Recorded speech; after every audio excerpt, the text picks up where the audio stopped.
Yeah, bro, what's up? Booyaka siya! Yeah, kasi, oy, Ali there's G sa'yo in the house, may bro. there's sa'yo magtanggal ng t-shirt What's up? Wala, ayoko na May mag-topless. Baka, may mga thirsty for Darren, may mga thirsty baka yung for Richard Chester, ngayon baka yung Chester ko lalaitin ni Darren Yap. Next time na lang, hanggang na lang tayo, bro. Booyaka siya, biceps. Okay, bro. Gansa lang hindi sir. Very nice, very nice. Now, bro, speaking of very nice, of course, Marcos Jr. is back on the track. He's going to Washington, D.C. in coming hours. Andun na siya sa Washington, D.C. And parang balita pa sa akin, pupunta pa siya dun sa coronation of King Charles. Like, wow, next level. Back in the groove. Yeah. So, bro, I'm excited to see our dear president visiting your dear other home there in the United States, or may nagrarally na ba dyan sa US? Kamusta ba dyan? Wala naman akong alam na nagrarally pa, pero I'm sure raralihan niya ng konting mga ating mga amigo from the Maoist left dito, because the Maoist left is more influential among Filipino Americans than they are among Filipinos, so I assume they'll be able to mobilize there. It's I think our Communist Party, it's interesting as they decline in the Philippines, diba? It's becoming extremely sclerotic, diba? Tapos yung old leaders na mamatay na, including Tatang himself. I wonder if it's going to end up becoming a kind of expatriate movement now, where it's just a US-based movement, sobrang nipis na sa Philippines. Or California, or California. I wonder if that's going to be the trend. That seems to be a possibility at this point, especially with the thinning of NPA bases, the cutting of the old leadership. Yeah, it's interesting. That's an interesting observation, no? No, I mean, I was wondering also, quote unquote, Dilaws also protesting against Marcos, not necessarily just the pula, no? That's completely possible. Yeah. I was looking at Dilaws, and even maybe I don't know, Akbayan USA, hindi ko alam kung mag-organize ang protest. Wala atang presence ang Akbayan sa DC. And how do you feel about this? No, I mean, Marcos going there to the US, parang he's being welcomed as a kind of a breath of fresh air, supposedly as a star ally. He's gonna get probably. Kaya nga tanong ko ngayon, is he gonna do a saxophone? Kasi President Yoon of Korea, bro, American Pie, diba? Nakita mo yung ganun ba? O ganun ba yung strategy? I wonder, I mean, Bill Clinton was, of course, famous for playing the saxophone in the White House. So it's not out of the ordinary, not necessarily out of the ordinary for someone to play the saxophone in the White House. I'm sure he's gonna turn the charm on. Sigurado rin ako that Joe is gonna turn the charm on, and it will look like a normal Philippine president visiting a normal American president. It's gonna feel very vanilla. Yun yung feeling ko. Ikaw, ano feeling? I see what you're saying. And that in itself is surreal, no? Like having a democracy promotion president, and then having a Marcos again there, and things looking completely normal, right? Looking very traditional, yeah. It's just another argument. It's just another bullet in the kind of arsenal of arguments that show that essentially Bongbong Marcos is an EDSA president. He's an EDSA president. You're the first one to say it. He's a typical post-Marcos president, right?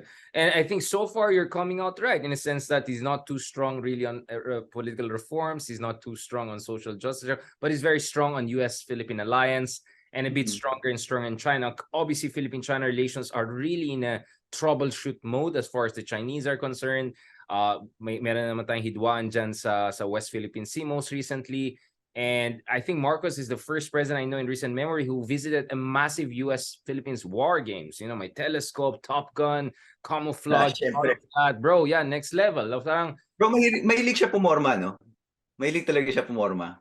Yeah, but it's very symbolic too, bro. Like a Filipino president going there, watching US-Philippines troops shutting down things, which obviously we know it's about China, diba? So I just felt that's a very strong statement. And it coming just days after the Chinese foreign minister was in the town. So, kaya nga, part of me is wondering, as we discussed earlier, is Marcos really aware that this could go, really off the rails, no? If China responds more aggressively in the coming months, no? As they become more and more irritated with the direction of foreign policy. Nevertheless, I want to discuss this, bro. No, Well, sorry, just to Yeah. backtrack, I think to answer that question, the question you need to ask to answer that earlier question is, maganda ba yung advice na nakukuha niya? Okay ba yung mga nakapaligid sa kanya? And mukhang based on your feedback, mukhang okay naman, competent naman yung mga nag-advise sa kanya. So he probably knows what he's doing kung ganun. Right. In fact, I had some ex-high-level military official telling me, Bongo Marcos sometimes he went ahead of his advisors in terms of seeing the long game and all. So I don't know if this is just whatever, but this person who told me is someone I respect and someone who has no, kumga, wala siyang stake dun sa administration niyan. So probably the person knows what he's talking about. Now, the thing is, Marcos Jr. nonetheless emphasized the importance of trade and investment dun sa kanyang pagbisita sa Amerika. At ito yung problema ko, bro. Sige, sa military, parang medyo tumutulong ang US sa atin, or at least supposedly on the record. We just had a podcast with Teddy Casino the other day just to, get the ball rolling and getting more things more I admire that, bro. I admire that, bro. Parang and I hope to engaging continue that. Exactly. You know me. Yeah. But the thing, bro, is pagdating sa trade and investment, I was just shocked. Like, so Philippines exported $11 billion to US last year. The number in Vietnam is like $140 billion. It's just incredible, bro. Like almost 10 to 1. And so, because I was in Vietnam, I was 2 weeks, and I was looking at all these numbers and all, how they're playing both sides. Like, grabe, for a communist country to have a trade or export turnover that almost, Vietnam is number 7 trade partner of US, higher than the United Kingdom. Like, it's just mind-boggling, bro. And it just shows how under-tapped our special relationship with the US is. We're not really doing much of trade with the US if you look at it. What is $11 billion? Bro, yung ano na yun, exports yun, kasama na dun yung services dun sa in-account na yun. 11 billion. Well, I have to check. I know what you're saying. Services are effectively exports, di ba? Kasi you're bringing dollars into the country, lalo na kung BPO, ganyan. Ewan ko lang. No, matanong lang. Let's say max 20 billion. Max 20 billion. It's still nothing. Like, I would still say it's a spread of 5 to 1 at least with Vietnam. So, and Vietnam just keeps on going higher and higher and higher. So, a part of me is wondering, isn't it like strange that the ex-enemy of US, a communist country, is, and it's not the size of China, of course, China is a question of really size, is having that much of a, burgeoning trade relationship with US. And then Filipinas, nasa na tayo? Like, Vietnam is already part of the CPTPP. Vietnam is already enjoying a lot of market access to US. Vietnam is now in the Pacific Economic Framework. Like, and na-frustrate ako, parang, nasaan ba tayo? Hanggang ano lang tayo? Real estate ano lang tayo? Tenants lang tayo for the US? Where's gonna, because the investment stock of US was put at $5.6 billion or something like that. Again, even if I triple that, that's not even the annual investment that goes into China, for instance, right? So it is a very undertapped, underutilized relationship, which for me is shocking.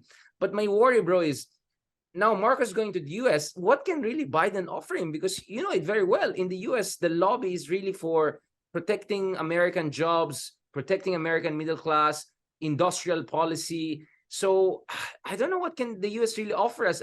Chipang lang binigay nila sa atin dun sa parang $100 million for military financing, a few $1 million for development assistance. Like, that's nothing, bro. That's chipang. To be honest about it. How do you feel about it? Now, I know this is suddenly looking different from our discussion on EdCard. No? But I'm just brutally honest. Hindi naman dyan lang tayo, di ba? Like, where's the rest? Where's the money? Literally, where's the money? Alam mo, yung US, yung relationships natin with the US, it's never really been about getting US investments in the Philippines historically, di ba? Ayaw nga ng mga Pilipino yun because of nationalist economics, di ba? They don't like... Right. So, one of the founding elements of nationalist economics is ayaw nila yung parity rights ng mga Amerikano sa Pilipinas, post-war parity rights, meaning American investors in the Philippines would have the same rights as Filipino investors. So that was one of the main things sa inaway ng mga tao. So merong sense yung Philippine economic nationalism that US presence in the economy, kahit investment pa yan, even if it's creating jobs, right, is going to be bad for the country. So let's think about other things. Like, I was just reading this book from 1969. This actually a very interesting book that I think people should go back to. Please, bro. Please. Philippines Public Policy and National Economic Development by Frank H. Gole. Right. This is not a conservative book like what's in any way. In fact, it's a huge critique of the conservative central bank of the Philippines in the 1950s.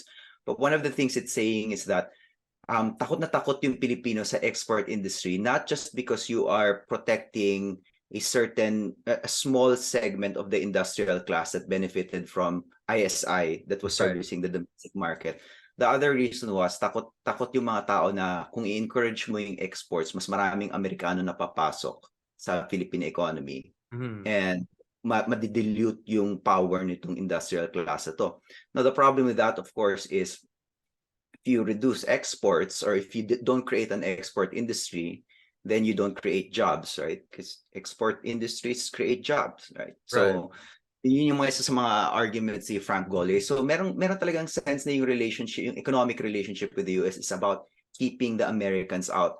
And historically, and this I get this naman from O.D. Corpus, ang argument ni O.D. Corpus was that takot na takot ang mga Pilipino sa American presence in Philippine industry, when actually it's a false fear. It's been a false fear ever since. From 1902 onwards, never naman talaga kumapal ang US capital sa Pilipinas eh. Never. There's never a major incentive for for US industry to invest in the Philippines. Napaka-visible, of course, because they were the colonial powers, but they never invested in the Philippines in the way that, for example, British businessmen the 1890s did. You know, parang so meron talaga, and the people to blame here are yung nationalist economic canon mo. So Recto, Lichauco, the Communist Party, this kind of phantom fear of U.S. presence in the Philippine economy. When in fact, from 1950s onward, you really protected a particular Filipino industrial class, and where did that get? Didn't really get us anywhere. So we got the boots, but not the dollars. That's essentially what happened. Yeah. Parang ganun. Which is worse of So I don't know. I think as long as our punditry is still run by, or as long as our mentality is still run by boomer mentality, which is essentially see nefarious US interests everywhere, right? As long as we're still Rectonians, marami parang Rectonian dyan, di ba? Then it's very difficult for me to think of a kind of fundamental reassessment of the US relationship. Of course, I don't know how Marcos thinks. I don't think that Secretary Diokno is a Rectonian. So we'll see. We'll see where it goes. Like, I want to ask you. I mean, you being historian, of course, you want to look at those patterns. But I will also say, about the time ni Marcos, we were supposed to move towards export-oriented industrialization, more openness to multinational companies. Wasn't that supposed to be the beginning of a new kind of relationship with America? And then now we're in supply chain trade. It's no longer like we're talking about multinational economies. Exactly. We're talking about digital economy. We're talking about services. We're looking at call centers. Americans are very present there. What I'm saying is that ang kulang dito is manufacturing American investments. I think we used to have a assembly line sa Laguna na nawala, Santa Rosa. So we have a lot of services like call center, etc. Pero wala masyado sa manufacturing. And that's my frustration, because when you go to Vietnam, or even forget about Vietnam, even nearby Malaysia, nearby Indonesia, nearby Thailand, for Taiwan is totally different ball game. They all have very substantial American and Western European, Japanese investments, Korean investments, and I'm not saying there. My sense is this also has to do, of course, with the regulatory environment in the Philippines, right? Yung regulatory environment at saka nga yung long Rectonian legacy of the 60-40 rule, di ba? Yung nationalist provisions sa Constitution where you prevent outsiders from joint projects dahil lagi kailangan may 60-40, di ba? So kasalanan talaga ni Recto, di ba? So yung Rectonian heritage ng Pilipinas talaga, for me yun talaga dapat lansagin na talaga eh. Like yung 60-40 is crazy, because if you want to develop a kind of manufacturing sector, you need to be able to work with other people. And then if you have these si Robin Padilla talaga eh. Mag-federal na tayo para maging Singapore na Filipino restriction, sobrang hirap. Parang I don't know how Vietnam works. I have no idea. Pero what's striking with what you said is kailangan pa rin nga siguro ng manufacturing, because we can't rely on services. Because what I was getting at earlier is parang, well, actually technically services are exports. So if we rely on services, baka pwede tayong umunlad. Kasi 'di ba, let's say BPO ka, then bumili ng service mo yung US, 'di ba? They have to pay for that service effectively in But dollars. how many Right? people They're work sending in dollars here. BPO? So yung effect nun, 'di ba? If Yeah. export is if the benefit of export is gaining foreign exchange, right? So services give you foreign exchange. They're practically exports. But if Right. you're telling the difference is what 11 sa Pilipinas, 120 sa Vietnam, Something like that, right? Or then best dude, 20 to 140, something like that, depending on how then dude, obviously, obviously, we need to make up for something. Nakwento na ba sa'yo? Like, I was just walking across the street dito. Nakita ko, there's an electric car showroom sa Berkeley, like maybe, a 5-minute walk away from my house. And it's an electric car showroom for VinFast. fast. And it's like Same, bro. and I just have to say, itong shopping area is one of the main shopping areas of Berkeley, malapit sa akin. Like, it's prime real estate. And there's a VinFast showroom. And VinFast is, para sa mga viewer natin na hindi alam ko ng VinFast, yun yung major electric car producer ng Vietnam. And two things that are spectacular about that. Number one, meron silang major electric car producer na nag-export sa US. Number two, I just have to say that this is prime real estate. For them to advertise in prime real estate is gutsy. It's They're really very gutsy. aggressive. Like, I mean, the guy who, I discussed at a number of vlogs and also articles. If you look at the guy behind it, fam, he used to be just $1 billion oligarch, right? Which is peanuts compared to $10 billion, $9 billion, $6 billion declared oligarchs we have in other countries, right? And yet he had the audacity to go for building not only manufacturing powerhouse but a global manufacturing, and he plans to make literally plants factories in Germany where BMWs are being made, like right next to BMW factories. Like, that's Masasabi ko lang, bro, tigas. Ang tigas. And this guy used to sell instant noodles in Ukraine. That's how he made money. So he went like to Soviet Union to study, I don't know, geology, something like that. And then he makes noodles. Next thing you know, he comes back, becomes a real estate tycoon, not too different from some people we know here. But whatever excess he's making profits is putting into this global brand, getting Caucasian CEOs, putting the IPO in Singapore, now making a plant in North Carolina, another one and this is 2017, bro. 2017. In 5 years, bro, he went global. I mean, of course, he's bleeding. It's gonna be hard because the VinFast is not a cheap car, and this is a chipang, right? So some of the VinFast cars are more expensive than at least entry-level Tesla. So we're looking at $40,000 cars. So they're not cheap, but the daring, the audacity is very important. But of course, there's also government support, industrial policy going on there. Kaya nga, ang tanong ko, bro, is one big question is why is the US not as much investing in the Philippines, given all of this background and institutional ties, strategic defense? But the other one is why the Philippines never developed anything like VinFast. We had Investment Act ng 1960s pa lang.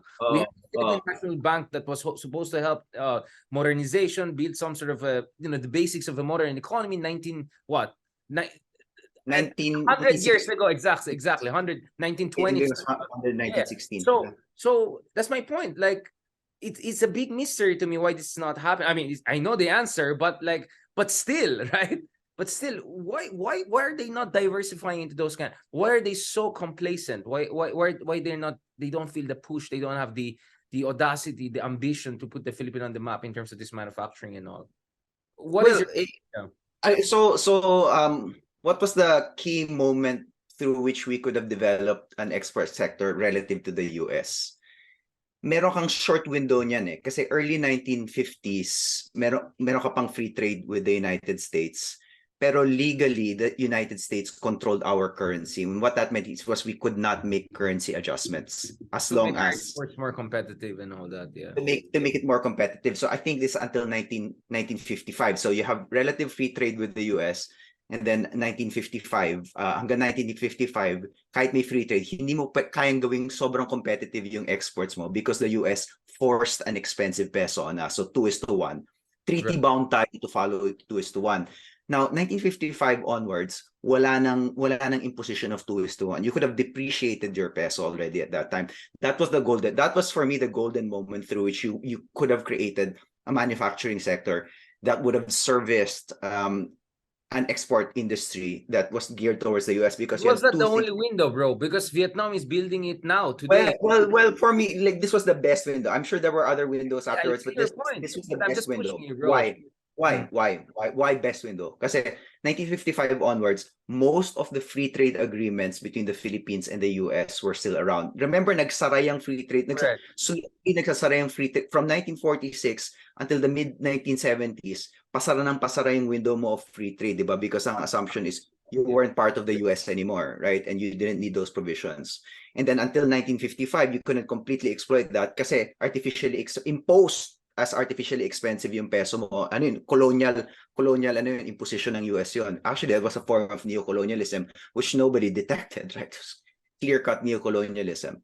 So 1955, but we didn't do it because of the greatest idiot in Philippine economic history. I say his name again, Miguel Cuaderno, who insisted on not depreciating the peso and then refusing to spend ni isang kusing sa Philippine economy. And then this idiot in 1957 even raises interest rates to prevent investments. He raises interest rates dahil galit na galit siya sa spending ni Magsaysay. Gusto lang niyang gantihan. It's kind of like a vindictive raising of interest rates nila ni Garcia to kind of repudiate the Magsaysay legacy. So the greatest ignoramus in Philippine economic history, si Miguel Cuaderno, I think we could have developed a really solid manufacturing sector relative to the US in the 1950s. So that's how I answer it historically today. The first wave, yeah, I absolutely agree, because that's where Korea's and Taiwan and everyone's coming in, right? I understand that. Yeah. So the long term, isa pang statistic.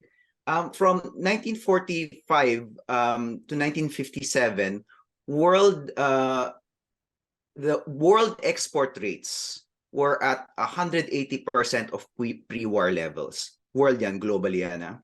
Right. The Philippines is just 125% of pre-war levels. And in fact, there was evidence that it only approximated pre-war levels in 1955, 1956. We really have an anti-export history. Napakalinaw ng anti-export history ng Pilipinas ng Pilipinas. And it's really sad. And then of course the person who wanted to promote exports was Marcos, right? Marcos was the great export the great EOI advocate, but of course because he was so corrupt and because of the crisis of 1980, na repudiate yung export orientation na yon, di ba? So I get the sense na, you know, two major events which prevent us. I'd say three major events in the 20th century that prevent us from focusing on exports. Number one, the imposition of the American gold exchange standard in 1902, the first gold exchange standard in the world, which turned we were actually a great exporting country prior to that. You know, we were a great exporting country. Yeah. 19th century, we're like sending 60% of our exports to Britain, actually. So we were a major trading partner. We were part of a Southeast Asian export market because of declining silver prices at the time.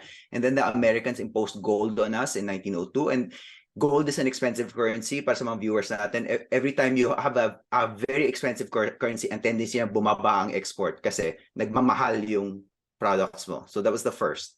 And then first big episode. And then the second big episode was yung kabobohan ni Cuaderno, who even after the US said, actually you can depreciate your currency. Na he's like, hindi, macho ko. I'm gonna keep to it. Greatest ignoramus in Philippine economic history, Miguel Cuaderno. And then yung third one was of course the repudiation of EOI under Marcos. And the bad timing of the oil crisis, and not to mention he didn't have reliable chaebols to, I mean, you know what I'm saying? Like this. He had cronies, he didn't have chaebols, di ba? Like these are a bunch of like, siguro Lucian lang masabi ko na medyo may background sa business na medyo proven before becoming a crony, whatever. Pero yung iba, I can the long list of like, who are these people? They have no business handling billions of pesos. Like they have no business whatsoever. Completely incompetent people, right? Not only corrupt, but incompetent. Kasi corrupt din naman yung ibang oligarchs. They produce. You think chaebols in Korea are not corrupt? I mean, look at the case. Even Zaibatsu. Even Zaibatsu. Those are the original. Hella corrupt, yeah. Oh, hell. But they're efficient people. They're efficiently corrupt. This one's like really a bunch of like amateur hour guys, given billions of dollars, bailed out right and left, really didn't lose much. So, syempre ako, Philippine Airlines victim ako recently, di ba? So, parang lang yung anger ko. Medyo, ayan na naman tayo, sabi ko eh. Yeah, so, for me, I completely agree with you that there's definitely a leadership technocratic deficit or ignoramos deficit or idiocy, whatever you want to call it. But clearly also, this provided the room for very rapacious cronies and you know the elites in the Philippines to really corner the market. Diba? This is classic. Sabi ni Carol Howe, diba? Speaking about the Marcos regime, if a system whereby you try to promote exports through coordination, state coordination with business works, it's called the developmental state. Right. If it fits, it's called crony capitalism. Yeah, and exactly. Crony capitalism was first used to refer to the Marcos regime, and now we use it largely to refer to Putin, actually. But Marcosian, it's a Philippine original term. Oligarchs is parang nauna ang Malacanang kaysa Kremlin, right? I mean, correctly, right? Nauna sila danding kaysa kay Khodorkovsky and all of this guys. Yes, exactly. Actually, you got a point. You're right. Because today, a lot of people say, no, oligarch has a very clear Russian, Kremlin, post-Soviet pride. And then say, but that's so 1990s. Dude, we were doing this in the 70s and 60s, bro. Like, we're 20 years ahead of you. No, the term crony capitalism was first developed in the Philippines by pangalang kapatid ni Bobby Ongpin. Basta yung kapatid ni Bobby Ongpin. He was the one to first one of the Ongpin brothers. He was the one to coin the term, and Carol actually looked for the first usage of the term crony capitalism, and it referred to the Philippines in the 1980s. So you know, these Kremlinologists who think they originate terms, no, bro, galing Pilipinas yan. Proud Philippine pride. Thank you very much, bro. That was a fantastic discussion. Maybe let's just do a very quick episode, just a follow-up episode on something also very important. Let's talk about it soon, because I want to also talk about dynamics within Marcoses. What do you think about this Marcos kind of dynamics? But more than that, also, I think you want to also share some interesting data about the Philippines finance and banking, because it's one thing to talk about exports, manufacturing, but the big thing we also have to discuss is the financing and banking part, because if you have no access to capital, it's hard to be an oligarch tycoon. I think a lot of problems we face in the Philippines also has to do with the fact that we have high savings, but the savings are being dominated by tycoon banking. So let's talk about that, bro. Thank you very much. I really appreciate it, bro. Yeah, thank you. Thank you.